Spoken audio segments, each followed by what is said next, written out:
President Donald Trump was present as the US received the bodies of 4 American service members killed in the Iran war. The human cost of the US war with Iran is continuing to grow. Donald Trump has attended a solemn military ceremony at Dover Air Force Base, where American service members killed in West Asia were brought home in flag-draped caskets. The ceremony, known as a dignified transfer, is one of the most somber traditions in the US military. As the caskets were carried off the aircraft by military honor guards, President Trump stood at attention and saluted. The families of the fallen watched as their loved ones were received with full military honors. To honor our heroes, and they are indeed great heroes, actually.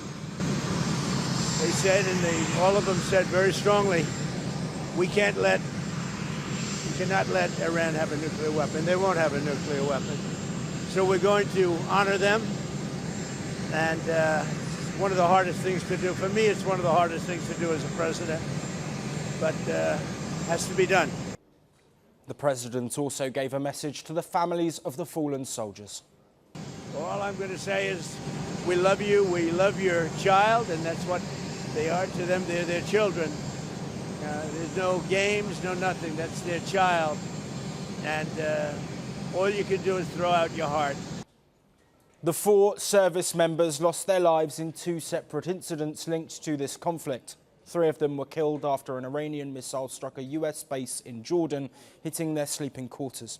They were identified as First Lieutenant Tyler James Feehan, Sergeant Angel S. Rampasad, and Private Isabella Gonzalez.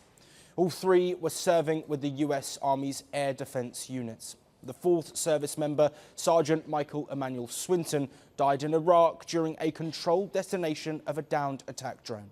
Their deaths have reportedly pushed the number of US military personnel killed during the Iran conflict now to 18. The Pentagon says that around 100 US troops have also been injured since the latest phase of the conflict began in July, adding that most have returned to duty. However, a US official told Reuters that the number of wounded across the broader conflict is now well above 500. As the war continues, the political pressure in Washington is also intensifying. A heated exchange erupted during a House Foreign Affairs Committee hearing between Democratic Congressman Ted Lieu and US Ambassador to the United Nations Mike Waltz. Lieu accused Waltz of failing to provide accurate information about the number of American troops wounded in the war. You don't even know how many U.S. troops were wounded in this Iran war. Shame on you for not even know basic facts. You are the U.S. ambassador, and you don't even know how many U.S. troops were wounded in the Iran war. You got that wrong. You should be shameful. You don't know basic facts.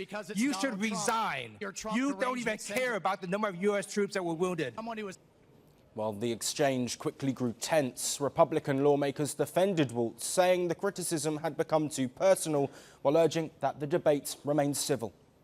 In your opening statement, you bragged about doing a Security Council resolution on Iran. So yes, Iran is in your job responsibility. Focus on it and focus on the troops that have been wounded and killed. Do not be so callous with the safety and lives of American troops. I'm going to ask you again, are U.S. troops currently stationed in Jordan? Are U.S. troops currently stationed in Jordan?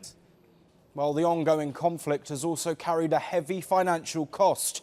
Secretary of War Pete Hegseth has said the conflict has already cost the United States more than $37 billion. The Pentagon has also requested an additional $67 billion to replenish weapons stockpiles used during the conflict and to fund other defense priorities. When the conflict first escalated, Donald Trump had indicated that military action would be short-lived. But months later, the fighting continues. The casualty list is growing, and there is still no clear end in sight. First Post reports from the world's second largest continent. Hello, I'm Alison Lagrange. A very warm welcome from Durban, South Africa. We get you the news and the newsmakers from Africa. From elections to climate change to innovations and opportunities. As the world's attention shifts, we report from Africa the heart of the Global South. Join me every weekday live on First Post.